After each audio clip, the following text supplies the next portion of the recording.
Strategically, Somalia's coastline is one of the most important in the African continent.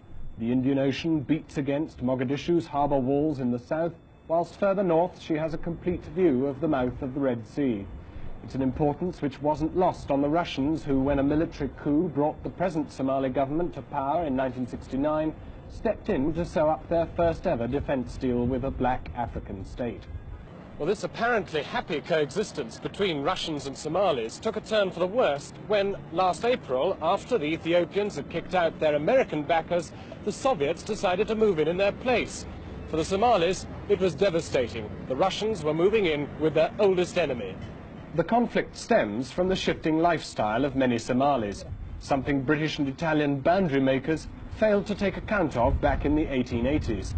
For in setting the boundary between Ethiopia and Somalia, they cut a line through the heart of these nomadic peoples who wander hundreds of miles oblivious of frontiers. The maps left 2 million Somali nomads in the Ogaden region well inside Ethiopia. For 17 years, the West Somali Liberation Front have been fighting to win back the territory and reunite the Somali people. Headquartered in the heart of Somalia's capital, the front's leader, Abdullah Hassan, accepts that they've intensified the war in recent months precisely because the problems posed for the Ethiopians in changing from American to Russian weaponry leave them at their most vulnerable. And by all accounts, heavy losses have been inflicted upon the Ethiopians. The Russians here, far from pleased with developments, transferred several top diplomats with an intimate knowledge of Somalia's military secrets straight across to Ethiopia. It was at this moment, 6 weeks ago, that President Siad Barre, worried that the Russians might suddenly cut off his arms supply, published a shopping list of weapons he needed from the West.